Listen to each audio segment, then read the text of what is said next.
utilized to improve the parts of the program, such as the primary substations, etc. Measures have been put in place to ensure a smooth transition fully to ECG, and shortly I would invite the Deputy Energy Minister, the Honorable Reku Edu, to outline some of those measures. The government has been committed to ensuring and will continue to ensure that even in this period, has been and will continue to be stable. Dumso is a thing of the past. We also do not expect interruptions in power supply as a result of this decision. Now, before I invite the Honorable Deputy Minister, I want to quickly deal with some other political matters that have come up during this period. During the intervening period, government also noticed several actors, political and civil society, who weighed in on the matter with some views.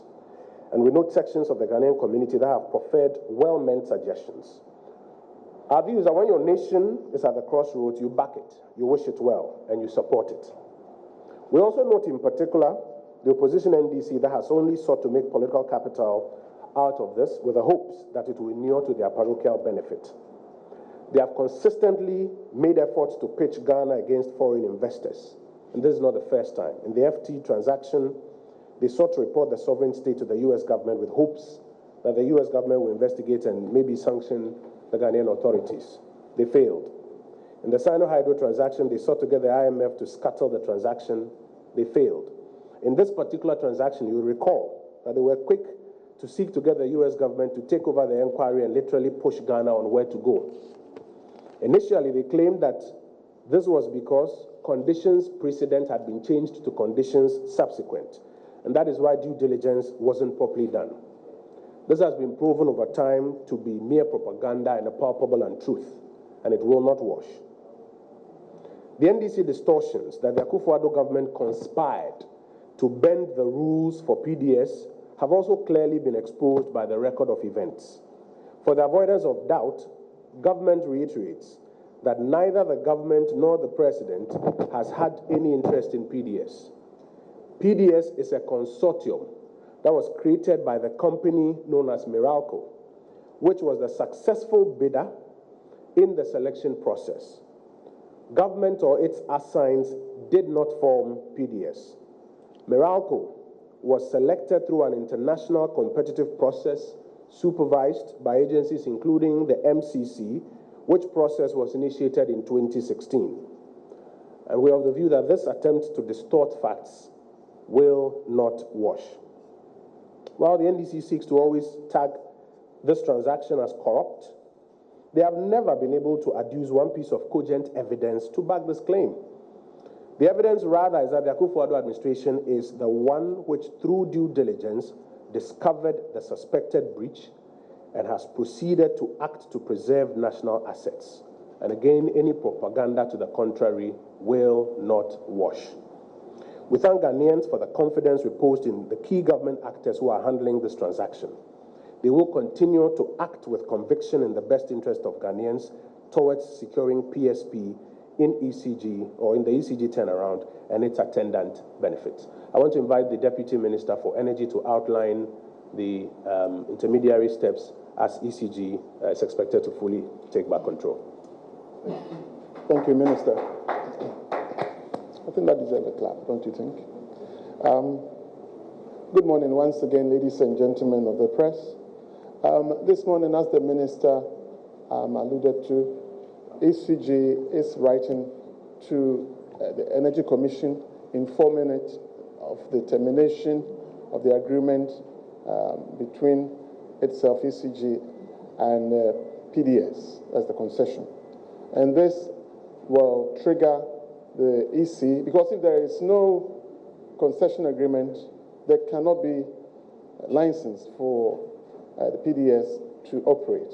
As you know, the sales and retail of energy license has already been suspended, and PDS, up until 9:30 this morning, was still in possession of the distribution of energy, distribution license. That one will today be terminated by the Energy Commission as the law demands. ECG, when all these things have been effected, will assume full control of the assets, which hitherto has been in possession of PDS. One may ask, what happens to the workers of ECG, PDS?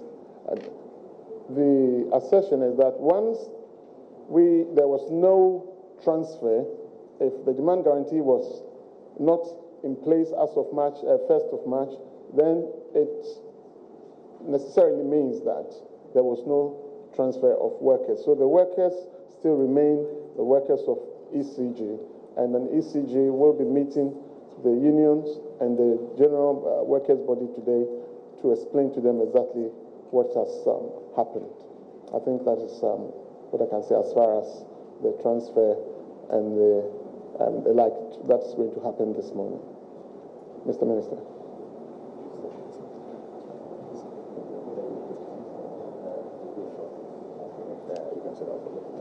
Okay, so shortly we will take a few questions on this subject, but ahead of that, let me do a quick translation, as we often do with our briefs, into Tree, a quick summary into Tree for the benefit of our colleagues who report through the Tree stations.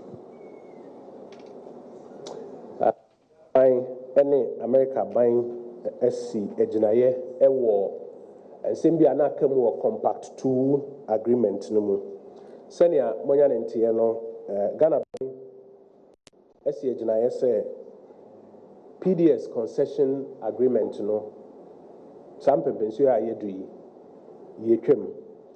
In fact, Anope Sabria Yekase Impenifo A2 Anamon Sabe 9:30 Ede Ahunkrata Yedi Echemono Ama Wanoma Yedi Esho Monsano. Yenuanum America for eso ama yenyan ntie say ye ne saa adwuma na ye no omo ye no sika $190 million bia na akamu anka yensa betumi aka no nya dia. And that was the Information Minister, Mr. Kojo Oppong-Nkrumah, speaking there. Well, he started the press conference asking some questions that perhaps the public have been asking as well, asking if the bank guarantee and the insurance guarantee are the same. And he says, well, the government do see it as the same thing. He asked if government is still interested in private sector partnership. The answer to that was yes, the government is still interested in private sector partnership when it comes to ECG and the forward movement of that. He was very categorical about the fact that no jobs will be lost in the process.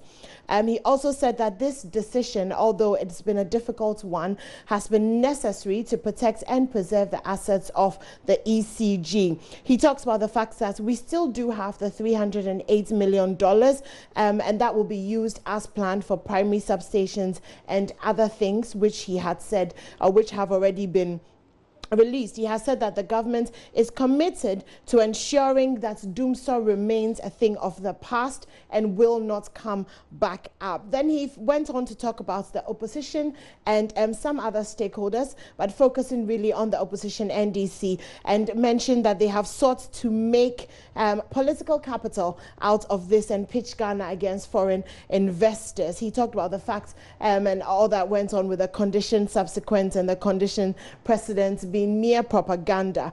And he says that government reiterates that neither the government or the presidency has any interest in PDS, and government or its assigns did not form PDS, and so that propaganda will not wash, to quote the minister. He invited the Deputy Minister of Energy to outline some of the intermediary steps that will be taken. He started by stating categorically that the ECG is writing to the Energy Commission to terminate the agreement between ECG and PDS and cancelling the concession agreement. He also further said that ECG will assume full control of assets.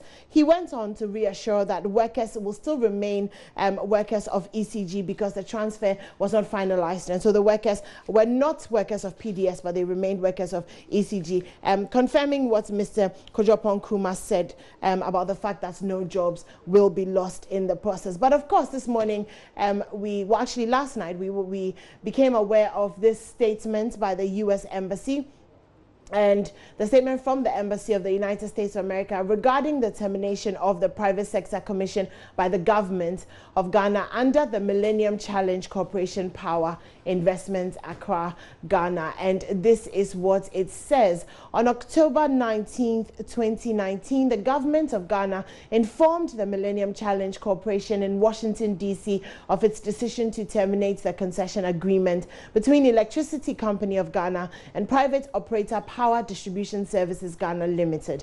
The United States of America notes this decision with regret.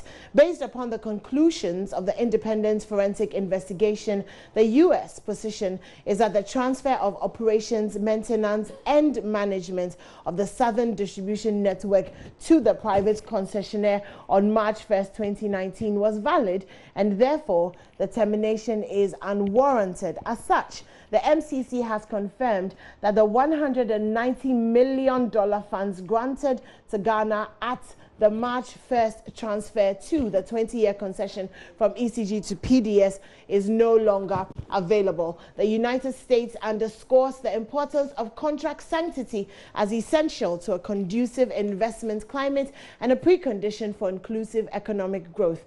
In this spirit, the United States has worked with the government of Ghana since the latter's July 30th suspension of the concession, in the hopes of finding a mutually acceptable solution that's respected contract sanctity and the government of Ghana's interest in restructuring the concession. Now, moving forward, the U.S. government, through the MCC, will continue to implement the Tranche 1 funds of $308 million with the Millennium Development Authority. This funding will continue to support important improvements to the infrastructure of Ghana's Southern Distribution Network, increase reliability and power access to key markets, and advance energy efficiency programs directly benefiting the people of Ghana. The U.S. government is a committed partner and has full confidence in MEDA to lead the joint efforts to deliver the projects funded through the $308 million remaining under the MCC Ghana Power Compact. The U.S. government looks forward to continuing to work together with MEDA and the government of Ghana to implement the remainder of the Power Compact. Now, on March 1st, 2019, the Ghana Power Distribution Services Limited, PDS, assumed operation and management of the staff and assets of the Electricity Company of Ghana under a 20-year concession agreement. Private sector participation is a central reform under MCC's Ghana Power Compact. This is critical to the long-term sustainability of related infrastructure investments and the financial recovery of the energy sector in Ghana. The compact comprised two tranches of funding, $308 million available upon the official start of the current compact, and a second tranche of $190 million, which was available upon a successfully executed concession agreement, which the United States maintains occurred on March 1st, 2019.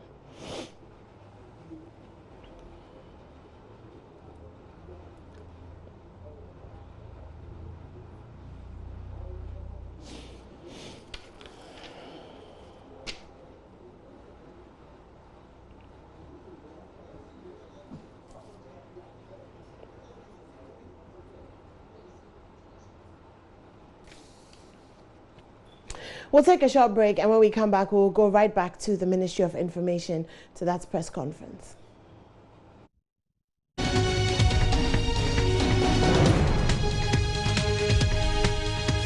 Welcome back. This is Joy News. My name is Enima Inimado, and this morning we're talking about PDS. Now, the story so far as relates to PDS.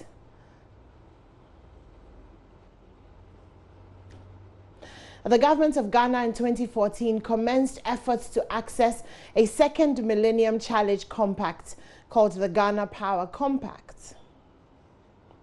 Ghana was set to receive $498.2 million.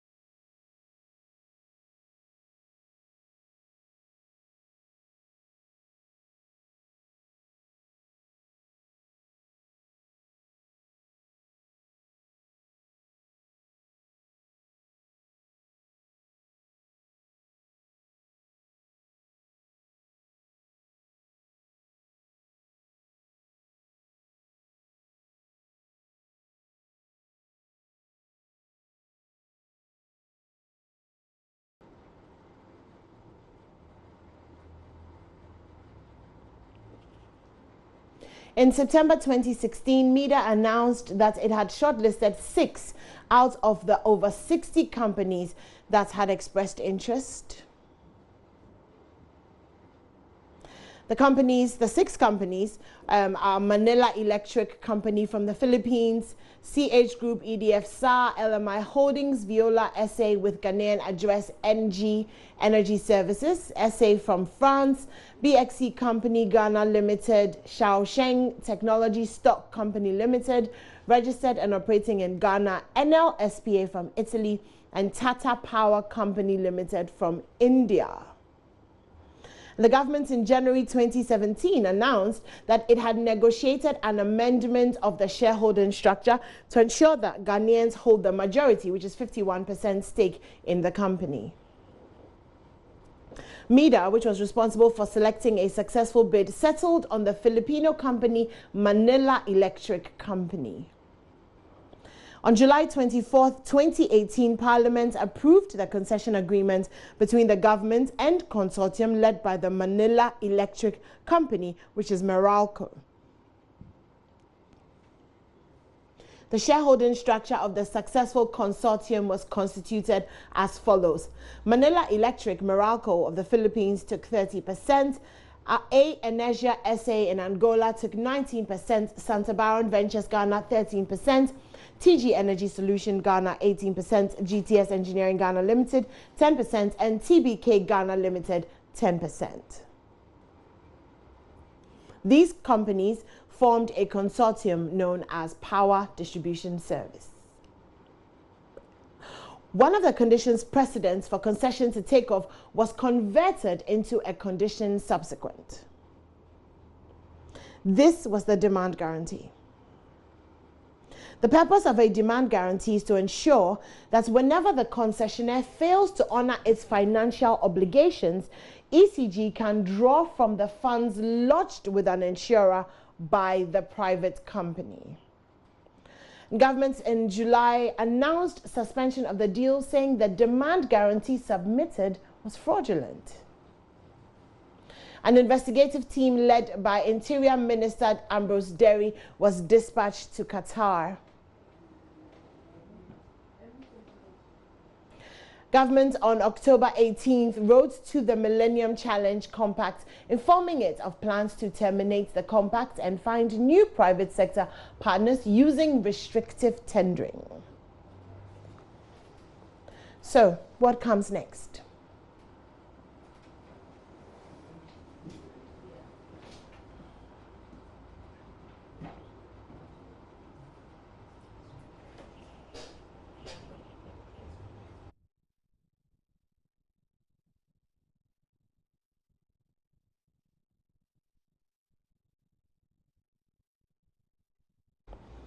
And Nana, spokesperson of the Energy Ministry, Nana Damwa, spoke on the Super Morning Show 2 days ago.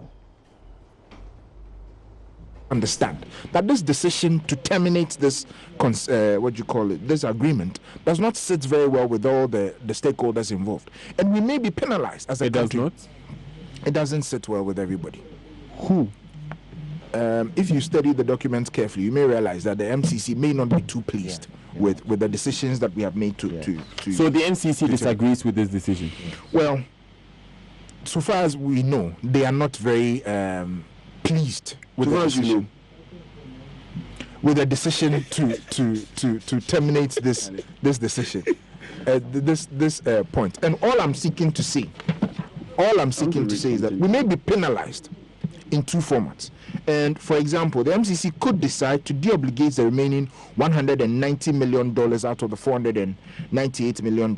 It could also announce that Ghana is no longer eligible for the regional compact because of the so-called failure. At that stage, if they have deobligated the $190 million, they could say that we are no longer eligible for Compact 3. Compact 3, if we qualify, would come in very handy, because you realize that we have excess capacity issues, and the evacuation of that power, if we're able to sort our issues with competitiveness, may help us in being able to recoup some of the losses that we have. So there could be some very serious punitive measures. The compact.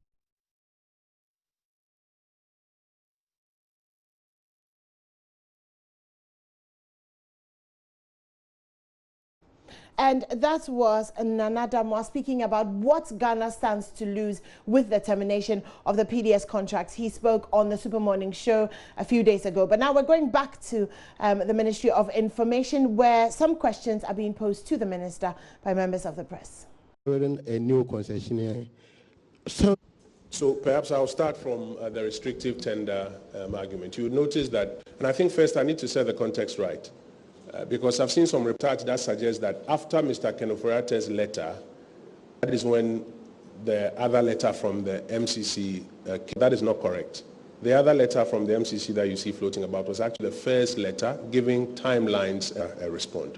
That response sought to do a number of things to save the compact and the concession. A bit now, I think those tests have been overtaken by time because the route. It now behoves on the government of Ghana to make a determination of how it wants to go forward with private sector participation. And as I've indicated, when the finance minister joins, maybe by the end of this week or early next week, he would explain how the government of Ghana has come to a conclusion on selecting a partner for private sector participation on that specific term. There's a question about whether or I'll tie these two questions together, whether or not PDS should be probed and how to find out how much matters that it was uncovered that part of the premium paid may have been funded from account receivables that came to PDS, and that looking into PDS and its operations at this stage is now a matter that is fully on the table. Remember, initially what was important was to determine whether or not the suspicion that the guarantees were invalid or whether or not that breach had actually been occasioned and the nature of that breach. Now that that has been satisfied and a decision has been made, this becomes a residual matter on the PDS side that will be looked into. Minister, you may help me if you feel obliged to respond to any other issues. Yes, the media due diligence. Yes, the media due diligence. Due diligence, as you well know, is not an event. This is a process. And it's as a result of this process, as far as Ghana side is concerned, conducted by ECG, that we discovered the anomaly in the demand guarantee. So the due diligence, I have heard people saying that we should have known from the onset. And I always like to use this analogy. If you present your certificate to a university, the University of Ghana, for admission, of course, on the face of it, they will take it, look at it, it looks like a genuine certificate. They will give you a place, the enrollment at the university, and in the course of your studies, they will do their due diligence through the requisite examination board that issued you with the certificate. And if it's found that there's something wrong with it, then of course you'll be recalled from the university. You cannot there and then, when it is presented to you, do the due diligence, as our friends from the other side have been saying. So we did what we had to do, and we found the demand guarantee to be problematic. That has brought us where we are right now. And somebody mentioned the judgment debt. The lawyers amongst us, I think, can advise us that in any contract situation, if one person feels that the contract conditions of the contract have not been fulfilled, the other partner has every right to back out. And if the other party is not happy, and there are avenues for redress, in this case maybe a court or whatever, arbitration, these are all avenues open for redress. So a question of judgment that at this stage does not arise. There was also a final question about whether the decision to terminate will not present Ghana as a people who do not respect sanctity of contract. We actually disagree. We think that it is in the spirit of the sanctity of contract that we are advised and believe same to be true, that to the extent that these terms have not been met, to respect the sanctity of the contract. That is why it is important to act in the manner that the government of Ghana has done. Will government be interested in floating shares as part of the PSP option? You're asking me to do Kenoforiate's press conference for him. No, he will come and then he will outline how government goes to, or seeks to go around that particular one. We'll take a second batch of questions. There's a hand at the back, one. There's one here too. Okay, Mr. Youngson as well. Hello, my name is Kojo Yankson. I'm with JoyNews. So last week, officials of the Ghana government met with the MCC in Washington, D.C. It was following this meeting that we saw the two letters. But it appears that at this meeting, the MCC were not convinced of Ghana's position. That it was following meeting that we saw the two letters. PDS precondition of having the guarantee. Basically vitiate the contract by not meeting the precondition of having the guarantee. Convinced. Well, they didn't. How come the Ghanaian delegation failed to convince the MCC of this position? Failed to convince. Well, they didn't seem to agree with the position of Ghana. We have that particular position. We speak for the government of Ghana. Explain. Get them to explain to you why they hold that particular. They did not explain it to our delegation in this meeting. We don't speak for them, so you'd have to speak to them to explain that one. We speak and explain our side. Right. I mean, you understand why this is a bit difficult to understand. It was a meeting. There was a conversation. No, I understand your question perfectly. Yes. Well, perfect understanding of your question. But I'm saying that we don't speak for them. They will be best placed to explain why they were not convinced. I think that's the government of your question. All right. We can't explain why they were not convinced. Okay. They will have to explain that. You mentioned that there is a probe. There's going to be a further probe into this matter. Will this probe be seeking to identify whether any officials of Ghana government may have in some way contributed to this situation by either being negligent or not doing proper due diligence, or perhaps by making the decision to change the condition from a bank guarantee to an insurance guarantee? As I've mentioned earlier, as part of the inquiry that was going on, indeed it was as a result of the inquiry, I think you asked that question, that it was discovered that even the contributions of the premium may have been partly funded from account receivables. And that now that this first part of the inquiry is done, they will have an opportunity to look into those PDS matters specific. I don't have a copy of the full terms of reference of that residual, may I say, what you like to describe as a probe. I haven't used the word, you are describing it as a probe. But I think that any matters that will be relevant, including those, may be looked into. Hello, this is Maxwell again. I would want to know how you see this. How do you describe the letter that came from the American government? Was it too harsh? Should the American people have listened to your parts of this whole, brouhaha, and the time they gave, that is the ending of this month, was it too short? How would you describe the letter? And was the time too short? It was an expression of their desires, which desires the Ghana side disagreed with.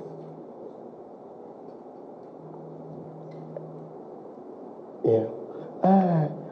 Would government allow MIDA, Millennium Development Authority, to continue to facilitate in search of a new concessionaire in view of the buhava surrounding this deal? I see you are very bent on getting me to do kind of a Reuters press conference for him. As I've mentioned, he will join us by the end of this week or early next week to outline how the government of Ghana intends to go about that. You had your hand up? Yeah. There was a hand up here? Okay. Echo has his hand up there? Okay, so let's hear and then we'll come down to you. Okay. Yes, sir. Good morning, honorable ministers. My name is Michael Kragafo, and I report for Oman FM. If you look at the narratives from the government and as well as the Millennium Challenge Corporation, it becomes something like a difficulty understanding the position government has taken to terminate PDS contract now. Now, there's a lot of concerns at the ground. I report solely on the energy sector. And so I have a little bit of understanding what is going on at the moment. There is something like a coma. I mean, most people are not happy. There's something like what? A coma? A coma, yeah. There's a situation like a coma situation. Most people are not very happy.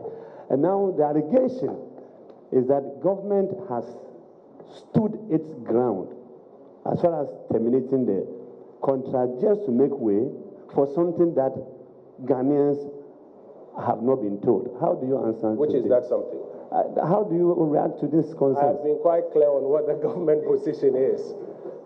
That government, first of all, has elected to terminate because government is advised and believes same to be true that the concessionaire that was properly selected failed to meet a material and fundamental term. That is why government has elected, and as we are being told this morning by now, I think the documentation has been served, to terminate. Then there's a question of what government intends to do with PSP. We have also been quite clear that government remains interested in private sector participation because it has a number of benefits even beyond what the concession was going to, or the full complement of the concession was going to give us. So government is interested in that, and the minister responsible for finance will, by the end of this week or early next week, outline how government intends to go about that. If I may speculate, and I want to call it speculation, there are those who say that government sought to do restrictive tendering to bring in a new company of its choosing, okay? At no material moment was there an intent to bring in any company apart from those that had been pre-qualified already on this list. The reason for which the finance minister mentioned restricted tender as an offer or as a suggestion was that we are not able to go ahead with this one. We don't have intentions of bringing anybody in. You have a number of pre-qualified companies already that can be invited back to the table to explore how any of them that meets the preferences of all the parties around the table could have continued with this. It was in that spirit that he raised that. So please dismiss any speculation that they are paving way for something that we are all not aware of to bring it in. It is incorrect. Can I just yeah, sure. Just to add to what the Honourable Minister has said? I think the government, the president, should be commended for standing its ground. Once they've been advised and believing the advice to be true, government stuck to its ground. And it's a commendable move that I think the government has taken, notwithstanding all the pressure that has been brought to bear on government. And this is not, like the minister said in his press conference, this is not the first time that this particular government has taken a very bold step without capitulating to the pressures of a big friend like the United States of America. Another example is, if you remember, when the United States of America sought to transfer some refugees from America to Ghana, it was not in the interest of this country.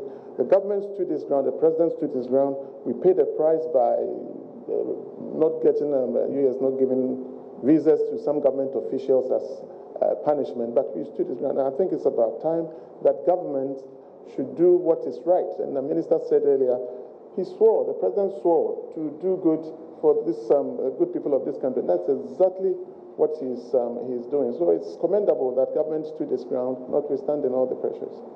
Echo, you have a question? And then maybe we'll be wrapping up. Yeah, some of my questions, by your responses alone, tells me we will not get the answers from you. It means I will defer some of the questions. But I ask. I'll give you as much answers as I have. Yeah, as much as you have. Some I realize you don't have. That's fine. I can't give what I don't have. That's fine. Just put it basic. Who then pays the price for this damage that has happened to us? Which damage specifically? Great. From abroad, we got some mails this dawn, and someone like, these people claim they want to really grow. You need the money, but you can't even manage yourselves. Now, but that's not my question. I'm only giving you a comment. I'm saying that. So what's the damage? 16, only for somebody to, in quote, as per what you said, almost like swindle the whole nation into this. So much so that the person giving the money, the Americans, are willing to continue. And yet, the Ghanaians say, no, we don't want the money anymore.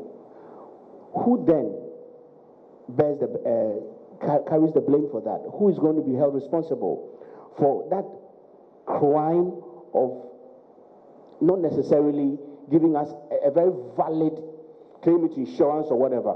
So who is to be held responsible here?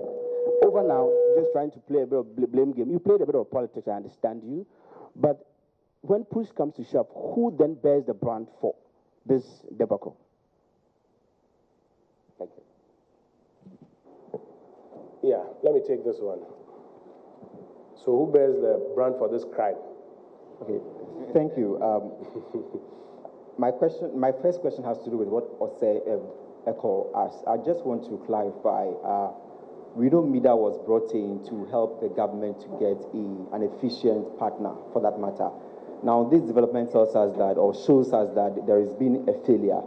And we also know that there was a budget of some $50 million for, activities and all that.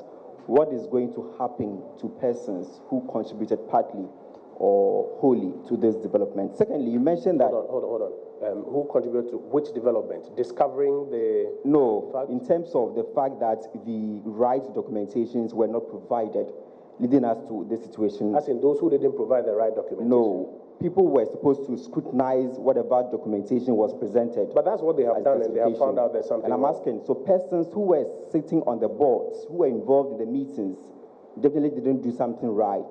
They could have done better. I'm saying. You have to help me understand you. What I'm saying is that you give someone a tax. Yes. To help you find a partner. Yes. You are later recognizing that the partner that came in didn't provide some fundamental documentation which suggests, which makes him or her, or which made the entity qualified for that job. Definitely someone didn't do his or her job right. So what is going to happen to those people? Okay. And when? Secondly, you mentioned that the other companies that took part in the initial bidding processes may be called upon regarding the restricted tendering issue. No, I said at the time the minister made that offer with the hope of saving both the compact and the concession. The idea was that you didn't have to go and find a new company. Yeah. There were those that had been pre-qualified. You could invite them back to the table for a restrictive exercise. That is the rationale with which... Yes. Yeah. So I want to know, now that we understand the U.S. says that they've withdrawn the $190 million, yeah. I don't know if the December 31 deadline is still in force. If you have to go by that timeline, are we still considering accepting the pre-qualified institutions, or we start the whole process afresh? Okay. And yeah, I think this. No, try. You have a third question? Yeah, I want to know, from your perspective, how is this going to affect Ghana-U.S. relationships? Ghana-U.S. relationship. Okay, let me quickly deal with that. Like I've said, we'll continue to cooperate on many other development matters as we have them. This has not been a crisis of confidence. We've had a difference in opinion on this particular matter, and we've agreed to move forward even in this disagreement, and we don't expect it to affect our relations in an untoward manner. Are we still considering using pre-qualified companies for the private sector participation? I have said over and over again that the minister responsible for finance will outline either by the end of this week or early next week how the government of Ghana intends to go about the PSP exercise. So that side, I'll leave that side to him to outline that one. I disagree with the premise of your question that some people didn't do their job right. Indeed, MIDA has been part of this exercise to inquire into the validity of the documents that were prima facie accurate. And they have played their role in this inquiry and this exercise. Indeed, you'll notice from the U.S. statement that they still have jobs that they are doing, reference to the 308, that is still ongoing. And we have the considered view that they have played their part in uncovering what has gone on and in working towards the resolutions as we have them now. We are not of the view that they have failed in uncovering what they were supposed to uncover. Indeed, it is part of this exercise to uncover that has brought this to the fore, which has resulted in this kind of action. And then there was a first question on who bears the brunt for this crime. If I just may repeat what I've said over and over again, the government of Ghana is advised and believes same to be true, that the concessionaire, properly selected, did not meet a material and fundamental term as at the time of transfer, and for that reason is not able to continue with the concessionaire and therefore is terminating. You are choosing to describe it as a crime, and that somebody should be punished. I'm coming. I'm responding to your question. I'm coming. If you let me respond to your question, you have described it as a crime. I'm sure you're familiar with the criminal code and the various crimes that are listed there. So I'm not sure that at this stage we consider it, or we have reason to consider their failure, or what we advised and believe to be their failure to have met the term as a crime. And then it's consequential issues that you are having. That we disagree with your description, and therefore your invitation to analyze criminality in that space. Yes, sir. Yeah, Honorable Minister, Ghana has assessed this compact before. I mean, everything was smooth. And the same person, Mr. Benjamin, implemented it without any hitch. What happened this time around? And again, people have the premonition that if you don't take care, it's going to affect the Compact 3 in future. Do you share with that view? Yes, there's a possibility that it will affect Compact 3. In fact, I think part of the pressure is that if we do not acquiesce, we will not be included in Compact 3. We are aware of that possibility, and we continue to engage on that and other matters that were tied to this concession agreement. Mr. Youngson, you have the microphone back. Yeah. Thank you. I'm hoping you can help us with a little fact check. The FTI report indicated that on the 19th of February 2019, there was a meeting. The Vice President, the Finance Minister, and MIDA made a decision at this meeting, which happened at Jubilee House, to change the condition from a bank guarantee to an insurance guarantee, something which obviously was the precipitating factor of all that has followed. Can you tell us, first of all, whether this is true, whether this meeting happened, whether this is where the decision was made, and if yes, whether there's to be any sanction to those who made that decision? Well, first of all, the brief as I have it do not dispute those facts. I have explained earlier that at that point in time, and in accordance with all that was going on, and in collaboration with all the stakeholders, including MCC and everybody else, the decision was made by all the parties to move to the insurance guarantee because the considered opinion was that the effect was the same. That cannot be a crime. It cannot be a crime. The fundamental issue was that the tariff methodology, which is what was required to have a bank guarantee because you needed to show the cash flows, etc., was not available at the time. And therefore, the next available instrument to ensure that a guarantee was provided with the same effect, maybe different route, was the insurance guarantee. And all the parties at the table, including MCC, etc., shared that view. And it is for that reason. You know that you can't do anything that is contrary to what the concession or the compact or the partners view it to be. And that was a considered opinion which was taken. That in itself did not constitute an offense or a crime or anything wrong. And I think I've explained that earlier.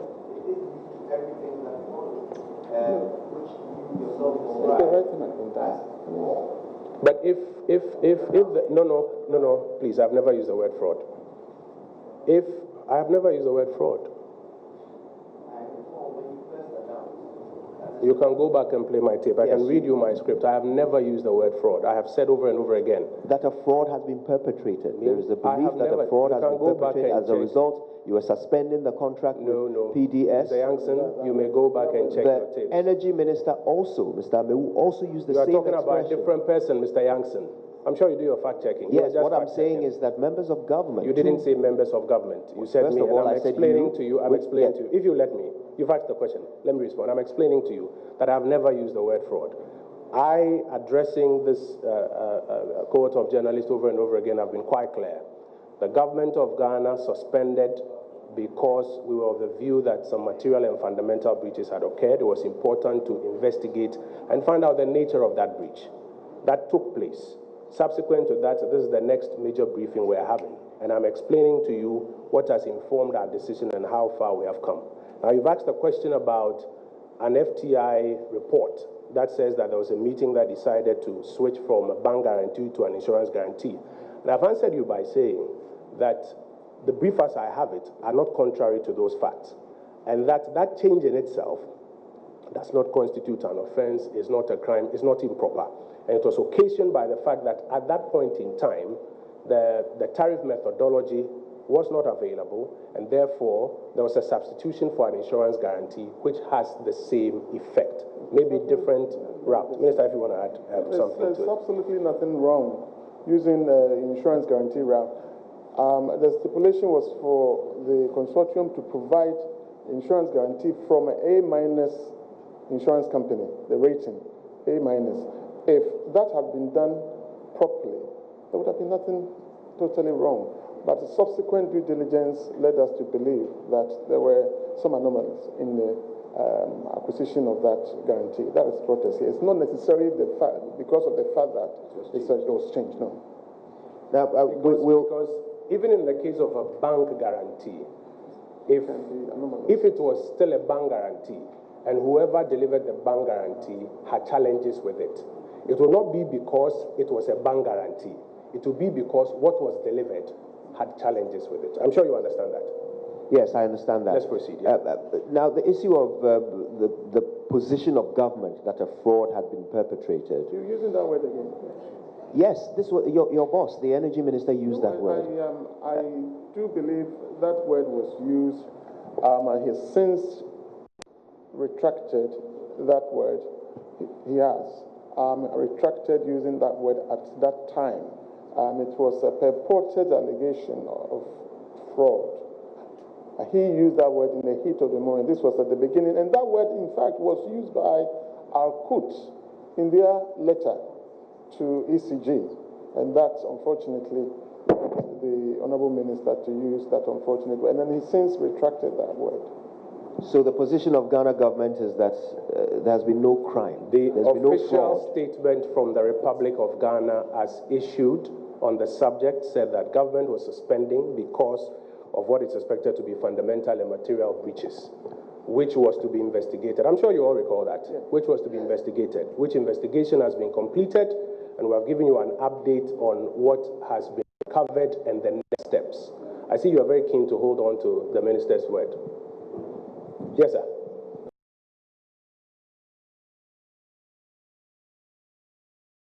Yes, sir. I understand the handing over of work with PDS to ECG is a process. Has there been any directive concerning the time limit for which that should be done? I'll let Minister respond to that one, and then we'll take a final two. There are no questions in Tree today, or Ga or another language. Okay, and I think this is only lead. Yes, sir. Let's hear it. Eben Ejekumbwatin for Media General. We understand certain aspect of this deal has been referred to the CID. What exactly is the CID supposed to investigate? Okay, I'll take that one, but let me take this final one. My name is Mamie Jewa. I would like to know if there is a breach, do we intend to sue them? Do we intend to sue them? Sue them, prosecute them, because the NDC is already asking for that, and I would like to know what we intend to do. Okay, so let me quickly respond to that one, and then the question about the CID. In a contract where parties have obligations, if a party fails to meet an obligation, you have options. The option includes to terminate the contract. The options may be to do a quantum merit or other options as are available to you. The option as the government of Ghana has elected is to terminate. If there are any residual matters that border on criminality, etc., as are possibly uncovered at some point in time, there will be other options. Criminality is a matter that under Article 88, the Attorney General will have to take up, etc. But at this stage, what the government of Ghana, as part of its contractual obligation, has elected to do, which we have explained to you, is to terminate. Now, there's a question about the CID. The CID, yes, you are correct, has been involved in this inquiry ab initio. It is as part of their work in tracing flows and in examining documents. This discovery that parts of the premium paid may have been funded from account receivables have been uncovered, which part of the inquiry I have mentioned. Now that we are done with this first question to establish whether or not there are valid guarantees, I think have an opportunity to move further from there. Colleagues, Minister will wrap up for us and then we'll thank you. Last one. process, as you put it, the transfer between from PDS to ECG. We are expecting the full takeover of the electricity sales and retail business and the distribution business by ECG to be seamless. The workers, because there was no, in our view, transfer of assets to PDS, the workers still, like I said earlier, remain workers of ECG, so it should be seamless. There shouldn't be any, so you will not notice anything. It's going to be seamless, and the good people of Ghana is not going to see any difference. ECG is in fact putting out a document for its customers today, which I believe will be available on their website if one is to visit there. And it seeks to tell the general public what they are supposed to do by way of the metering problems, billing, distribution of bills, bill reconciliation, all that is going to be taken over by ECG from 9:30 this morning. Minister, so we want to thank you for making time to join us to respond to these issues. Colleagues, we want to thank you for your time to take our position on this. The big matters are that government is still committed to PSP.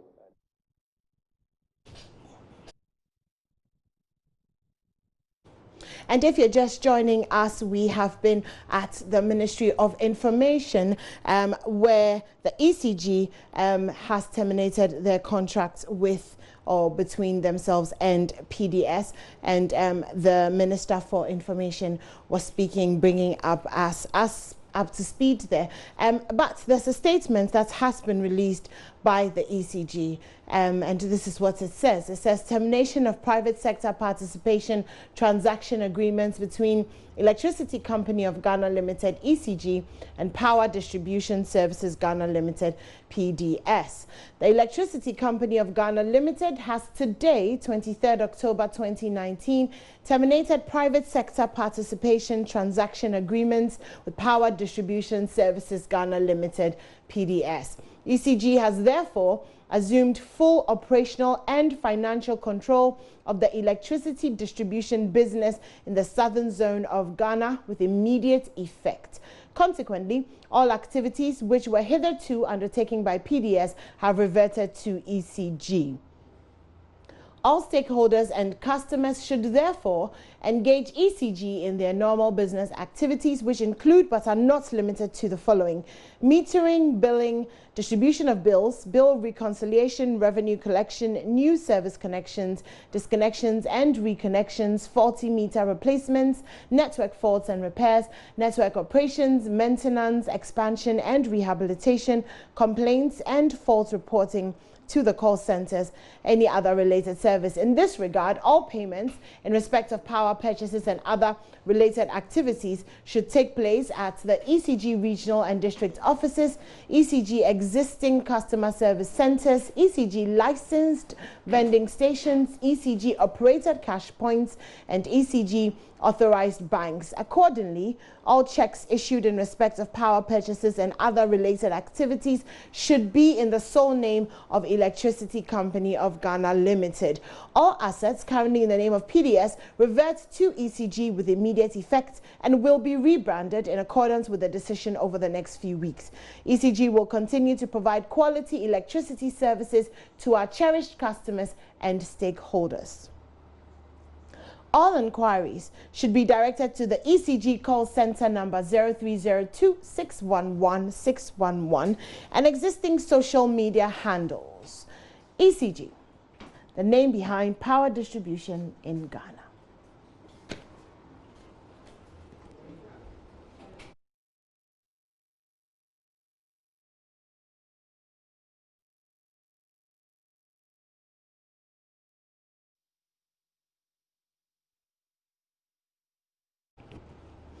And that has been what's been happening this morning. ECG and PDS terminating their contract. And the Minister for Information was speaking about the fact that this decision was necessary, although it was difficult. And the main intent is to preserve and protects the assets of the ECG. Importantly, he noted that no jobs will be lost, and so hopefully no worries there, as I'm sure the staff of ECG PDS may have some questions about that. We know that ECG has written to the Energy Commission to terminate the agreement between ECG and PDS, and ECG is assuming full control of assets and pretty much the operations of electricity in the southern side of the country.